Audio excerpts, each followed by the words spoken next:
I have great respect for the process, but in all fairness, President Obama, paid $1.8 billion for hostages.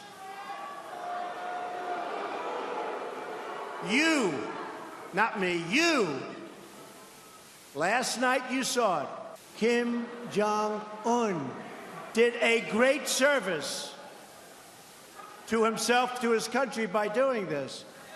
But those hostages came out with respect. We didn't pay for them. Geraldo Rivera is joining us right now. He, of course, the author of the new book called The Geraldo Show, and he joins us live from Cleveland. Geraldo, what'd you make of the president last night in Elkhart, Indiana, talking a little bit about getting those three guys sprung?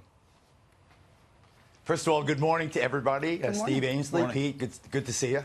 I'm a little hoarse. I've been reading the audio version of my book for the last 4 days, so if I sound a little froggy. First of all, let's get to the point. I think the president has already attained a tremendous triumph. I mean, the release of the three prisoners the other night was an inspiring sight. It was great. I think that this opening to North Korea is on a par with Sadat Begin, 1978, at Camp David, the Accords there. Nixon opening up China in 1972, 1973, opening up normalized relations. This is the potential for something vast and incredible, unthinkable just months ago. Now, getting to the speech in Indiana last night and the president kind of digging his predecessor, President Obama, for making the $1.6 billion, in some ways that the sweetener for that deal was to get our 4 American hostages out of Iran. So there was a money component to President Obama's efforts and success in liberating the 4 American hostages in Iran. There's no doubt that money was a factor. But for President Trump to bring it up and kind of rub it into the 44th president, I think that's kind of petty stuff that I sometimes I shudder when I hear my friend the president taking Geraldo, the low road. The crowd went wild. But that's in a partisan context. You're absolutely right. It's red meat for the for the partisan, for the true believers. But what's going on with North Korea is not a Republican thing. It's not even a Trumpian thing. It is an American thing.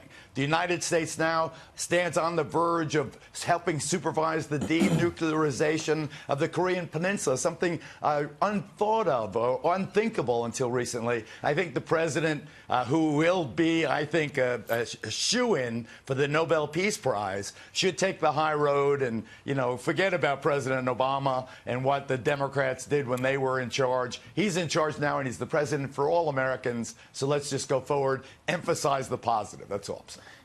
It's an American thing, but it is in one sense, Geraldo, a Trumpian thing in that, under the previous administration, we did trade 5 of the worst for a traitor in Bo Bergdahl. I mean, there was this understanding that you got to give up a lot in order to get something. But isn't President Trump taking a stronger stance and, as a result, getting more for less?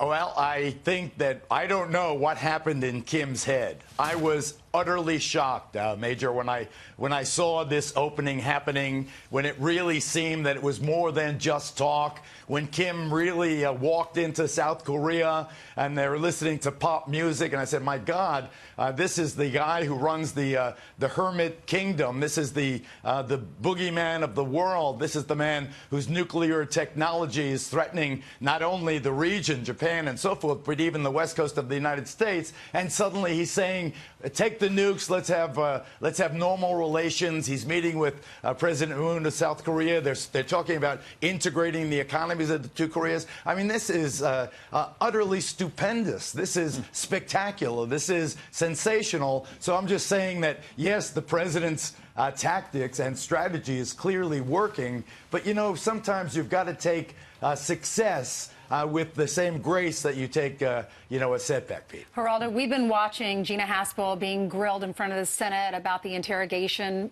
process when she was working for the CIA right after 9/11. Yeah, the president, he's been quoted, or there was some video that was played yesterday on The View of him saying he had no problem with those 3 terrorists being waterboarded so that we could get information that eventually led to bin Laden. Well, Whoopi Goldberg was commenting on it yesterday, and she said she wants our president to try waterboarding or getting waterboarded. Listen to this.